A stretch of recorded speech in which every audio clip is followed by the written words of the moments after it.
وذكر فإن الذكرى تنفع المؤمنين. طيب، بسم الله الرحمن الرحيم. الحمد لله رب العالمين، وصلى الله وسلم على نبينا محمد وعلى آله وأصحابه ومن تبعهم بإحسان إلى يوم الدين. أما بعد. Аллах тағаланың шексіз мейірімен, иншалла бүгінгі берекелі кешімізде сабағымызды ары қарай жалғастырамыз. Оған дейін айтылған болатын 10 ақы, кітаптың атауы ең маңызды ақылар. Сол бірінші ақы Аллахтың ақысы туралы сабақ болды. Және де Аллах елшісінің екінші ақы ол Аллах елшісінің ақысы. Және де үшінші ақы бүгінгі өтетін сабағымыз ол әке-шешенің ақысы. Әке-шешенің ақысы. Бұл жерде құрметті ғалым Шейх Мұхаммад ибн Салих әл-Усаймин, Аллах тағала кісіне рахмет етсін, әке-шешенің ақысын Аллахтың ақысынан кейін және де оның елшісінің ақысынан кейін қойып жатыр. Оның барлығы бекер емес. Шейх айтады: لا ينكر أحد فضل الوالدين على أولادهما.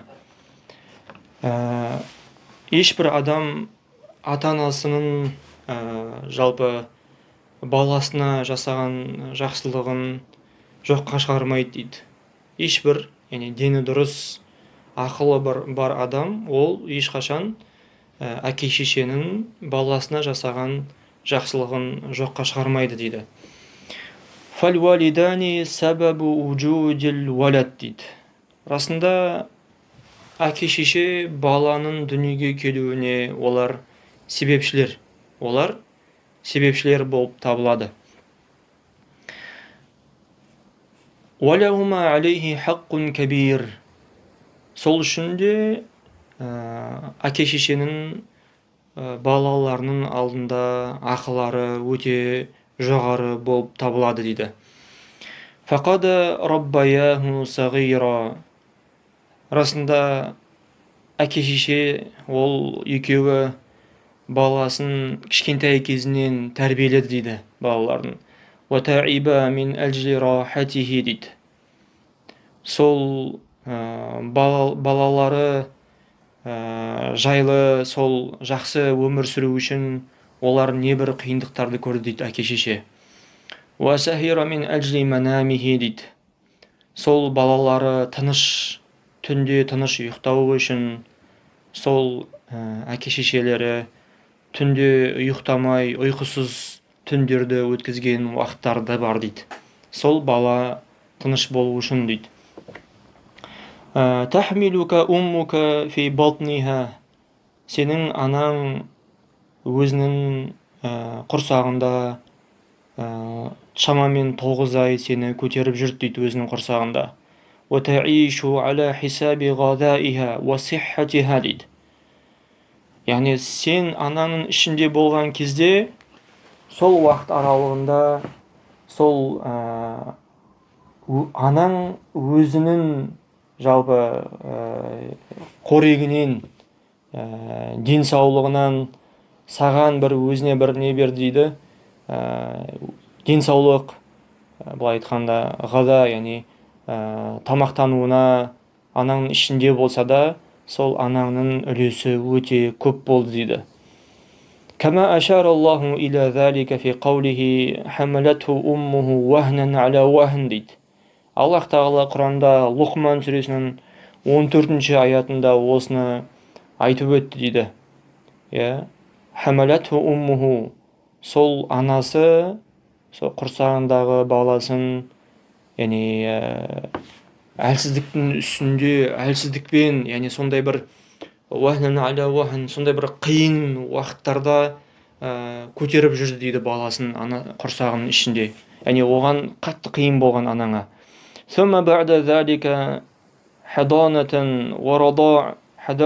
ورضاع لمدة سنتين مع التعب. Ол ананың ішінде болғаннан кейін, одан кейін 2 жыл бойы сені жаңағы емізіп, сені бақты дейді. Лимуддати санатейн ма'ат-та'б вал-ана вас-су'уба. Сондай біраз қиыншылықтарды көрді, біраз машақат көрді дейді сенің анаң дейді. Вал-абу казалик яс'a ли айшика ва қувватик. Сенің анаң сияқты, дәл сол сияқты әкең де жалпы сен кішкентай болған кезде сен тамақтандыру үшін, сен жалпы өмір сүріп кетуің үшін біраз еңбектенді дейді әкеңді де. Сенің min хини сығар хатта таблуға ан тақума би нафсик. Солай сен өз-өзіңнің күніңді өзің көретін дәрежеге жеткенше дейін, сондай жасқа жеткенше дейін сенің жалпы ризық несібеңді табуға әрекет етті дейді сенің әкең. وَيَسْعَى بِتَرْبِيَتِكَ وَتَوْجِيهِكَ وَأَنْتَ لَا تَمْلِكُ لِنَفْسِكَ ضَرًّا وَلَا نَفْعًا дейді. Сен өзіңе ешқандай пайда да, зиян да алып келе алмайтын кезде едің дейді. Яғни өзіңе ешқандай пайда алып келе алмайтын, бар жұмыс жасай алатын бір уақытта болған жоқ сенде, мүмкіндікте болған жоқ, кішкентай әлсіз болдың деп жатыр. Сол кезде сені өсіруге, жалпы саған сені тәрбиелеп, сені дұрыс жолға бағыттауға әрекет етті деп жатыр. Сол әкең де, шешең де. وَلِذَلِكَ أَمَرَ اللَّهُ الْوَلَدَ بِوَالِدَيْهِ إِحْسَانًا وَشُكْرًا. Сондықтан да Аллах Тағала баланы әке-шешесіне жақсылық қылуға және де оларға рахмет, яғни шүкір етуге бұйырды деп жатыр. Аллах Тағала فقال تعالى ووصينا الإنسان بوالديه حملته أمه وهنا على وهن. Аллах Тағала айтады Лұқман сүресінің 14-ші аятында, біз дейді адам баласына, ата-анасына жалпы жақсылық қылуды біз бұйырдық дейді, соны өсиет еттік дейді, уассайна деп жатыр. حملته أمه وهنا على وهن. Анасы жалпы әлсіздік үстіне бір әлсіздік болды, қатты қиындық болды, көтерді сені деп жатыр. Яғни оңай болған жоқ анасына. وَفِصَالُهُ فِي عَامَيْنِ. Солай еметін кезден жалпы шығарылуына, сол еметін кезі фисалуху фи амайн, яғни 2 жыл болған еді деп жатыр. Яғни 2 күн емес, 2 ай емес, 2 жыл анаң сені емізді. Яғни анасының ішінде, құрсағының ішінде болмағандағы уақыт ол. Бір адамға 2 ай ешқандай жалақысыз, ешқандай балалғанда саған сыйлықсыз жұмыс жасайтын адам жоқ. 2 күнде жасамайтын шығар саған ешкім. Тек қана сол нәрсені көтерген, қиындықты көтеретін сенің анаң. Сен бай болсаң да, сен кедей болсаң да, сен сұлу болсаң да, сұлу емес болсаң да, сені баққан сол анаң, сол басқа ешкім емес. Айтып отыр осы жерде وَفِصَالُهُ فِي عَامَيْنِ أَنِ اشْكُرْ لِي وَلِوَالِدَيْكَ. Ол солай сені жалпы сол еметін кезден шығарылу уақыты 2 жыл болды дейді. 2 жыл, субханалла. Сондықтан да анишкур ли валивалидайк, маған және сен өзіңнің ата-анаңа шүкір ет деп отыр, рахмет айт дейді. Илайял масир, қайтатын жер расында маған ғана қайту болады дейді. Маған ораласыңдар дейді сендердің барлықтарың. Вақала та'ала вақада раббука алла та'буду илля ияху ва бил валидайни ихсана. Сенің Раббың дейді нені қада деген, яғни парыз етті, бұйырды. Вақада раббука алла та'буду илля ия. Жалпы тек қана Аллахтың өзіне ғана құлшылық етуге сенің Раббың бұйырды деп отыр. Және де әке-шешеңе жақсылық қылуды бұйырды дейді Аллах Тағала. Жақсылық қылуды бұйырды дейді. Имма яблуғанна индакал кибара ахадухума ау килахума фала тақул лахума уффи вала танхархума ва қул лахума қаулан карима дейді. Бұл Исра сүресінде 23-24 аяттар. Айтады Аллах Тағала, егер дейді әке шешеңнің біреуі немесе екеуі де яғни қартайып қалған болса, сен оларға уф деп айтпа дейді. Оларға уф деп айтпа дейді. Субханалла, қараңыз. Аллах тағаланың бұйырып отқан бұйрығы. Әке шешеге уф деп айтпа дейді. Субханалла. Міне, үлкен Аллах тағаланың бір бұйырып отқан бұйрықтарының бірі. Әке шешеге егер олар қартайып қалған болса, оларға туф деп айтпа дейді. Оларды уәлә тәнһәрһума, былай айтқанда, оларды бүйтіп зекіме дейді. Оларды қайтарма дейді былай. Деп мысалы андай бір дауыстар шығарып, қимылмен мысалы. Уақул лахума қаулан кәрима. Оларға әрдайым бір жақсы, сондай бір көркем сөздерді айт дейді оларға. Уахфид лахума жанаха зул. Уахфид лахума жанаха зул минар рахма. Уақур роббирхамхума кама роббаяни сағира дейді.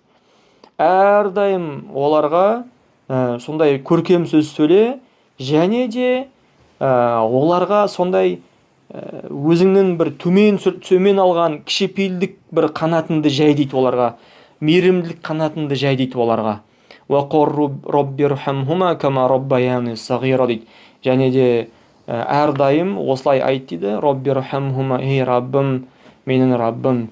Олар дейді, мені кішкентайымнан қалай мені асырап осылай өсірген сияқты, тәрбиелегенді сияқты, сен де оларды өзің мейіріміңе алшы деп дұға ет дейді. Аллах тағала осылай үйретіп жатыр. Инна хаққал уалидейн алейка. Расында дейді, ата-ананың сенің алдындағы ақысы дейді, әрдайым оларға жақсылық қылу дейді. Әрдайым оларға жақсылық қылу дейді.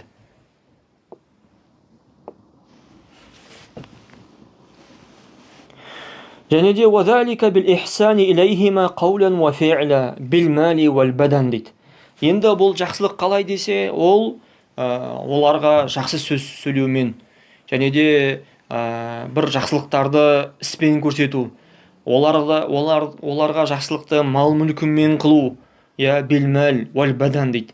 Және де өзіңнің жалпы денеңмен оларға қызмет етумен солай жақсылық қыласың дейді оларға. تمتثل أمرهما في غير معصية الله وفي غير ما فيه ضرر عليك дейді. Аллахқа күнә болмайтын нәрселерде оларға бағынасың. Олардың жалпы бұйрықтарын орындайсың. Жалпы сені бір нәрседен тыйған болса, егер ол нәрседе Аллахтың бір шариғатына қатысы нәрсе болмаса, оны тыңдауың керек болады сен. وَفِي غَيْرِ مَا فِيهِ ضَرَرٌ عَلَيْكَ. Және де Аллахтың шариғатына қарсы келмесе, екіншіден сенің өзіңнің өміріңе, денсаулығыңа зиян келмейтін нәрседе бұйырады. Жалпы олардың айтқандарын тыңдайсың дейді. Бұл да бір нәрсе, негізгі шариғатқа қайшы келмейтін нәрсенің ішіне кіреді, бірақ бұл жерде ұстаз, ғалым және де деп бөліп отыр, сенің өміріңе зиян келмейтіндей. Мысалы, жалпы сенің өміріңе зиян келу нәрсесі, мысалға арақ, шараптарды мысалы қолдануға бұйыру мүмкін. Ол шариғатқа қайшы келеді, және де ол оның үстіне сенің денсаулығыңа да зиян ол. Енді ол денсаулығыңа зиян емес, бірақ шариғатқа қайшы нәрсе болуы мүмкін. Ол мысалы намазға кедергі деген сияқты. Ол денсаулығыңа сенің зиян емес. Сол үшін бұл жерде шейх бөліп отыр. Яғни сенің шариғатыңа да, және де сенің өміріңе, денсаулығыңа қайшы келіп қалуы мүмкін. Сондай нәрселерде әке шешеге біз тыңдамаймыз, бірақ оларға жақсылық қыла береміз. Жақсылық оларға қыла береміз. Және де ары қарай айтып отыр, сен олармен сөйлеген кезде жұмсақ сөйлеуің керексің дейді. Ол әке шешенің ақысы. Балаңы сөйлегенде сөйлеуге болмайды әке шешеге. Яғни оларды бұйырып, осылай істеңдер сендер, бұлай істемеңдер деп оларға бұйрық көрсетпейсің. Осындай басшы сияқты олармен қарым-қатынас жасамайсың.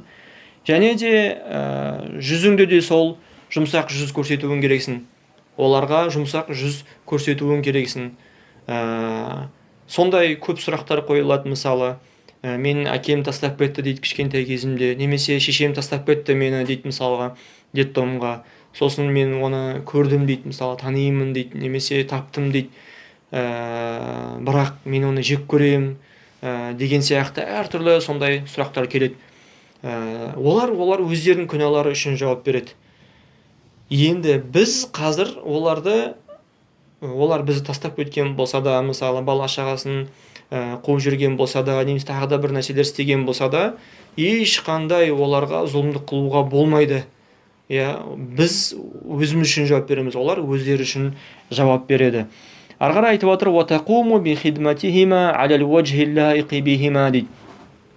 Оларға лайықты түрде соларға қызмет қыласың дейді. Мысалы, сізге бір жақсылық қылған адам бар. Сізге ол көлік алып берген болуы мүмкін, ұялы телефон алып берген болуы мүмкін, тағы бір нәрсе алып берген болуы мүмкін. Сіз оның алдында бір қызмет қылуға тырысасыз, бір рахмет айтуға тырысасыз. Олар сіздің әке-шешеңіз. Егер сізді біреулерді мысалға тастап кетіп отқан әке-шешелер бар, оның өзінде оларға жақсылық қылу керек. Сондай болса да, Алла сақтасын ондайдан. Енді сізді тастамаған, сізді әлпештеген, сізді баққан, сізді өсірген, емізген, киіміңізді алып берген, тамағыңызды алып берген әке-шешеге сен қалай ендеше оларға жамандық қыласың? Өкінішке орай сондайларды естисің, сондай хабарлар. Тіпті өзінің әкесін өлтіріп отқандар бар да, субханалла. Не деген имансыздық бұл? Не деген бұл ұятсыздық бұл? Ол өте жаман күнә ғой ол деген, Алла сақтасын. Аллаху мустаан. Айтады бұл жерде: "Валя татададжар минхума индал кибар вал марад вад-да'ф" дейді. Айтады, олар қартайған кезде, олар ауырған кезде, әлсіреген кезде, олардан сондай бейтіп жалығып кетпе деп жатыр. Шыдамсыздық танытпа. "Валя тастасқил залика минхума" дейді. Айтады, осы нәрселерді олар үлкейген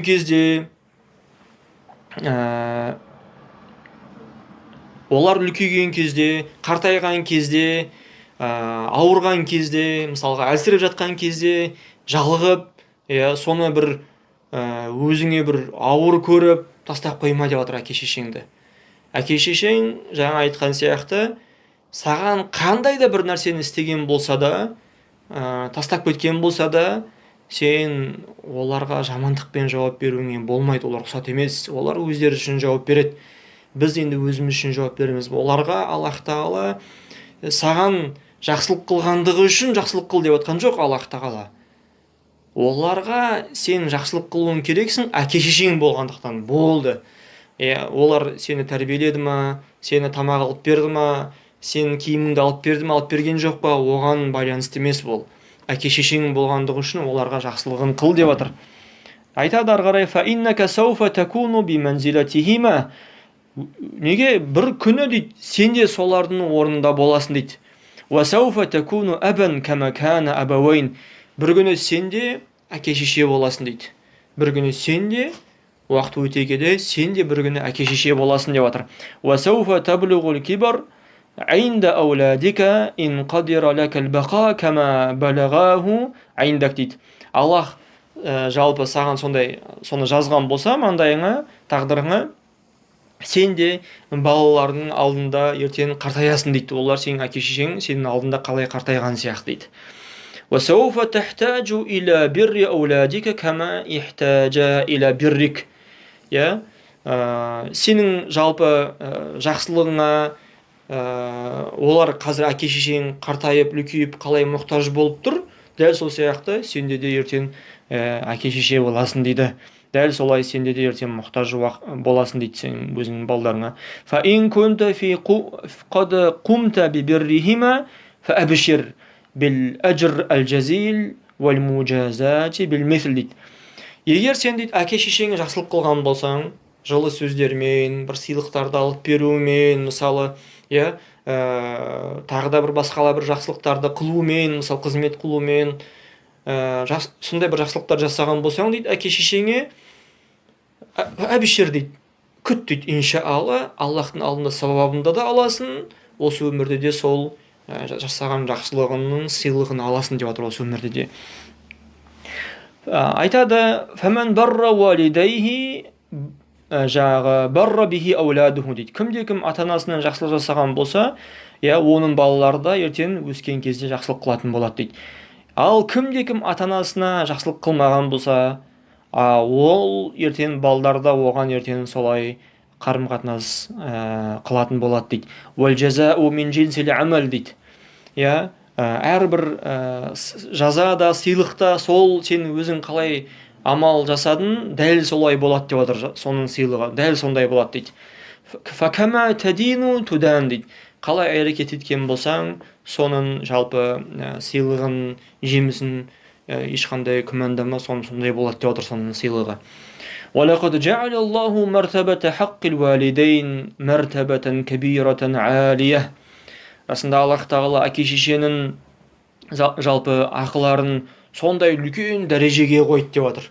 Ол әке-шешенің ақысы үлкен дәрежеде дейді. حَيْثُ جَعَلَ حَقَّهُمَا بَعْدَ حَقِّهِ الْمُتَضَمِّنِ لِحَقِّهِ وَحَقِّ رَسُولِهِ صلى الله عليه وسلم. Аллах тағала дейді, өзінің ақысын жалпы Аллах елшісінің ақысымен ішінде қойып, сол Аллахтың ақысына кіргізді дейді. Аллахтан және оның елшісінің ақысы бірінші тұрады, одан кейін әке-шешенің ақысы тұрады дейді. Ол ешқандай да бастықтың ақысы емес, немесе ешқандай да бір мұғалімнің, ұстаздың ақысы емес, бәлкім әке-шешенің ақысы. Әке-шешенің ақысы. Сол үшін Абу Хурайрадан келген хадисте пайғамбарымыз саллаллаху алейхи вассаламнан келіп сұрайды, мен дейді осы дүниеде жақсы қарым-қатынас қылу керек болған адам кім ол дейді. Сонда сүйікті пайғамбарымыз саллаллаху алейхи вассалам айтады, сенің әке-шешең дейді. Одан кейін дейді, одан кейін кім десе, анаң дейді. Сен одан кейін кім десе, анаң дейді. Одан кейін кім десе, анаң дейді. Одан кейін кім десе, сенің әкең дейді. Одан кейін сенің әкең дейді. Сол үшін ана бірінші орында, екінші орында да ана тұрады, үшінші орында да ана тұрады, содан кейін әкең, содан кейін басқа адамдар. Аллах тағала айтады, «Ва'будуллаха ва ла тушрику бихи шай'a ва бил валидайни ихсана». Ниса сүресінің 36 аятында Аллах тағала айтады, Аллах тағаланың өзіне құлшылық қылыңдар, оған серік келтірмеңдер, және де әке-шешеге, ата-анаға жақсылық жасаңдар дейді. Ата-анаға жақсылық жасаңдар. Аллах тағала Лұқман сүресінің 14 аятында «Анишкурли вали валидейк» деп айтты. 14 аятында маған шүкір етіңдер, содан кейін және де әке-шешелеріңе шүкір етіңдер, рахмет айтыңдар дейді. Тіпті Аллах тағала айтады, егер олар дейді сені Аллахқа серік қосуға бұйырып отқан болса да дейді, сен оған бағынба дейді. Бағынба дейді. Аллахқа серік қосып отқан болса, субханалла. Қандай дін осыған шақырады, қандай бір ұйым осыған шақырады. Қазір басқаша айтады, егер сенің әке-шешең саған бүйтіп бұйырып отқан болса, сөйтіп бұйырып отқан болса, бізге хабарлас, біз саған көмекке келеміз дейді. Әдемі естіледі. Келеді де баласын алады, немесе әке-шешесіне бір ескерту беруі мүмкін, баласын алып, сол көшеде қасқа әке-шешесіз қалған балаларының қасына апарып қосады. Сосын ол жерде ол жаңағы түрлі нәрселерді оларға үйретеді. Олар ол жақтан безеді, сөйтіп сол жақтан олар қашуға тырысады. Сөйтіп көшеде қайыр сұрап жүреді сосын, субханалла. Қаншама сондай жағдайлар болған да. Анау қасқа баланың миын ашытқан, әбден оны жаман нәрселерді үйреткен, әке-шешең бүйтсе сөйт, бізге хабарлас деп, анау ойлағаным, ана жаққа барып хабарласқаннан кейін бір жақсы өмір сүрем деп.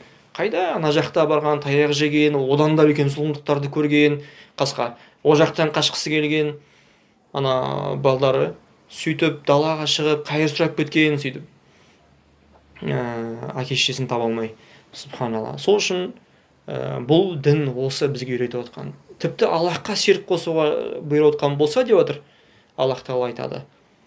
Оған бағынба дейді, бірақ оларға жақсылық қылай бер дейді осы дүниеде. Жақсылық қылай бер дейді осы дүниеде. Міне. وقدم النبي صلى الله عليه وسلم بر الوالدين على الجهاد في سبيل الله. Сүйікті пайғамбарымыз саллаллаху алейхи уассалам ата-анаға жақсылық жасауды Аллах жолындағы джихадтан да бұрын қойды деп жатыр. Кама фи хадис ибн Мас'уд радиаллаху та'ала анху. Ибн Мас'удтың хадисінде келген сияқты дейді. Қала қулту я Расулуллах. Мен айттым дейді, я Аллах елшісі. Айюл амал ахаб илаллах. Аллахқа сүйікті болған амал, ең сүйікті амал қандай амал деп айтқан кезде сүйікті пайғамбарымыз саллаллаху алейхи уассалам ас-салату аля уақтиха деп айтты дейді. Намазды өз уақытында оқу деп айтты дейді. Қулту сумма ай, сосын қандай деп айттым дейді. Қала биррул валидейн. Сосын әке шешеге жақсылық қылу деп айтты дейді. Қулту сумма ай, содан кейін қандай деп айттым дейді. Содан кейін қандай? Сол кезде пайғамбарымыз саллаллаху алейхи уассалам айтты дейді.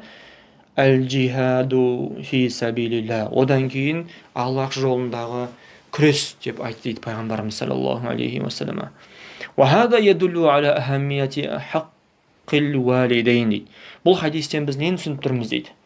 Шейх айтады, бұл хадистен біз ата-ананың ақылары қаншалықты сондай маңызды екендігін көріп тұрмыз дейді. Субханалла. Аллах жолындағы күрестен де жоғары тұр дейді бұл. Оған байланысты бөлек хадис келген тағы да. Әке шешең бар ма деп айтады бір сахаби. Аллах жолында күреске шықпақшы болады. Сол кезде әке шешең бар ма дейді. Иә дейді. Қалай қалдырдың десе, олар жылаған күйде қалдырдың дейді. Қалай сен жылатқан болсаң оларды, солай сен енді оларды қуандыр дейді. Солай енді оларды сен қуандыр дейді. Субханалла. Аллах жолына бара жатқан сол кезде қалай мұқтаж болды пайғамбарымыз саллаллаху алейхи вассалам адамдарға, әскерлерге қалай мұқтаж болды. Аз болды олар. Соған қарамастан пайғамбарымыз не істеді? Қайтарып жіберді. Қалай сен оларды жылатқан болсаң, енді солай оларды қуандыр деп қайтарды. Өкінішке орай шейх айтады, аллади адааху кафиру минан нас. Өкінішке орай қазір көптеген адамдар сол әке шешенің ақысын аяқ асты етіп жатыр дейді. Яғни субханалла, әке шешенің ақысын бермей жатыр дейді көп адамдар. Сару илал уқуқ вал қати'a дейді. Сондай жағдайға келді деп жатыр өкінішке орай, әке шешенің ақылары тапталынып жатыр дейді. Олармен жалпы қати'a сондай қарым-қатынастарын үзіп қойып жатыр дейді. هترى الواحد منهم لا يرى لأبيه ولا لأمه حقا. Сондай адамдарды көресің дейді, әке шешенің ешқандай ақыларын мойындамайды дейді. وربما احتقرهما وازدراهما وترفع عليهما дейді. Сондай көресің дейді, оларды менсінбейді дейді, оларды қорлап жатқанын көресің дейді. Өздерін тіпті әке шешелерінен жоғары қояды дейді өздерін. Субханалла. Айтып отыр, уасайялқа мисла хада жазаун ажил ауил ажил дейді. Бұндай адам дейді, осы дүниеде және де немесе ақыретте өзінің сол жазасын міндетті түрде ол өзінің жазасын көреді дейді. Әке шешесіне жамандық қылған адам, әке шешесіне зұлымдық қылған адам, ол міндетті түрде осы дүниеде немесе ертең ақыретте өзінің жазасын ол көреді деп жатыр. Сол үшін әке шешеге жақсылық қылу турасында көп сөздер келген. Омар ибн Хаттаб радиаллаху таала айтқан сияқты, осы өмірде мен жалпы намаздан кейін әке шешеге жақсылық қылу сияқты жақсы амалды мен білмеймін деген. Ондай амалды мен білмеймін деген. Сол үшін сахабалардан да келеді. Жалпы әрдайым мысалы қалай дұға еткен Абу Хурайраның мысалы, немесе сахаба болмай қалған мухадрам деп айтады. Пайғамбарымыз саллаллаху алейхи уассалам айтқан сияқты, Уайс аль-Қарни, Аллах тағала пайғамбарымыз оны жәннатпен сүйіншілегенді. Тіпті Омарға айтады, соны көретін болсаң, сен үшін кешірім сұра деген да одан. сол анасына жақсылық қыламын деп сахаба бола алмай қалған да. Анасының қасында болайыншы деп, субханалла, қараңыз да. Міне, сол үшін баракаллаху фикум, әке шешенің орны исламда өте жоғары. Ислам деген сол әке шешеге жақсылық қылуды бұйырған. Тіпті ширк, ең жаман кешірілмейтін күнәға бізді шақырып жатқан болса да, бірақ оларды сол күнәда оған бағынбаймыз, бірақ оларға жақсылық қылуды бұйырған. Осы біздің ислам деген осындай дін. Сол үшін Аллах тағала естігенді пайдалы етсін, баршамызды кешірсін, баршамызды өзінің сүйікті елшісінің қасында жинасын, арасында Аллах тағала естуші дұғаларға жауап беруші. Аллаху алям, субханака Аллахумма бихамдика, ашхаду ан ла илаха илля анта, астағфирука ва атубу илейк.